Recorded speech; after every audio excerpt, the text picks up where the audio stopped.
Hey Andy, my name's Luke. I just wanted to forewarn you, that's not usually how I introduce my YouTube videos, and it's a lot more extreme, so I just wanted to let you know it's coming.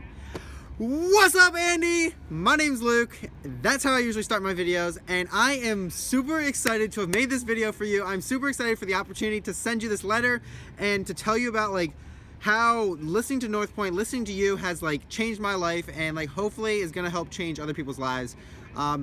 I have been listening to North Point. I don't remember why I first got connected to it, but I started listening to, I love sermons online, podcasts. I know it's not a replacement for going to actual church, but I just love listening to it in my free time. And so I actually, in the last 3 months, a majority of it actually happened in a single month. I listened to the entire archives of North Point Community Church back to 2008. And I mean, your series on the church, and there's some dating stuff, and I don't know, there's a lot of them that I could go on about that I love. I've taken notes on all of them, so I love it all. But one of the things I hear you talk about all the time, which is what does love require of me? And personally, as I think about side tangent real quick, I go by the high five guy at the University of Maryland. I just graduated, but for the last year and a half I've been doing what I call now is my form of ministry on campus, which is every single day I stand outside the diner with a giant high five sign, giving out high fives, just a way to demonstrate God's unconditional love for people. The fact that I'm out there every single day, no matter the weather, no matter whether I want to be out there or not, same time, same place, that's my way of demonstrating it, creating I honestly never saw where it was going to go. God has transformed it. I just started by doing something nice for people, and I'm now known all across the campus and invited to events to talk and crazy things like that, and be support, and have just so many opportunities now to share the gospel. But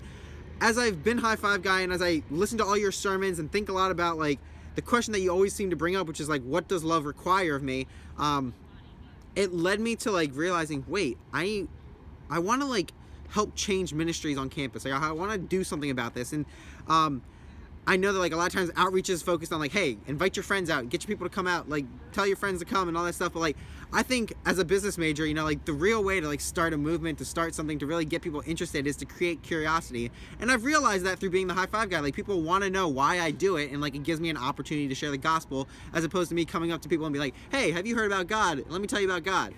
So it's been a lot on my mind. So what can I do to create curiosity and be different? How can we revolutionize outreach in that way? And so as I thought a lot about that, and I thought about the high five guy, and about the question that you asked of what does love require, I was interesting, because love is a universal thing. It has no barriers, it surpasses everything, and whether people are religious or not, they would agree with it. So I pretty much took your idea of what does love require of me and shortened it to what does love require. And I have bought 3,000 bracelets like these. You have one. You actually have a blue one that I'm giving you because your friend Rob, wait, let me tell you his last name. You're gonna think this is weird. Rob Nicholas, aka Robert Nicholas. He actually is here working at the University of Maryland. You probably knew that already. But I met up with him the other day, which was funny. It was actually an honoring experience to get to meet him, because he knows you and I look up to you. But either way, back to the point. So I've got these bracelets. They all ask the question, well, you can see it yourself, what does love require? And it has a link to a website that I've worked on with other people, and trying to make sure that it represents love in a biblical sense, as well as just in a altogether well sense. And so I have this website that I made. I first reached out to you guys at one point, but I know that you guys are a big church, you have a lot going on, so no worries. But I decided to take the initiative upon myself to get 3,000 bracelets made, and to start tabling, doing events across campus, stuff like that. All that stuff you can find on the website. There's an Instagram for it, a Facebook for it.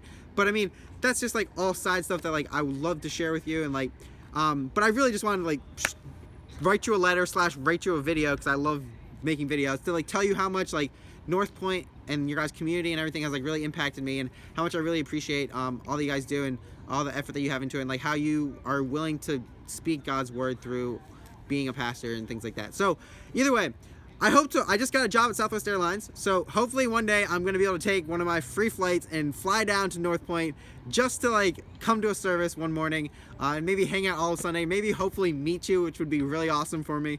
But either way, I just wanted to share this with you, share my gratitude, my appreciation, share my initiative, what I'm hoping God will turn into a movement, to even if people don't come to faith through it, that they think more about how they can be loving to their neighbor. Because if you go to the website, you'll see a brief explanation of the commitment people are making by wearing this bracelet, and I think it's something that anybody can rally around, and if they're interested enough in it, they can really hear the gospel through it. So definitely encourage you to check out the website. Thank you so much for watching. I really appreciate you taking the time out of your day. And hopefully one day I will see you around. And then this is how I usually end up my videos. But until next time, high five!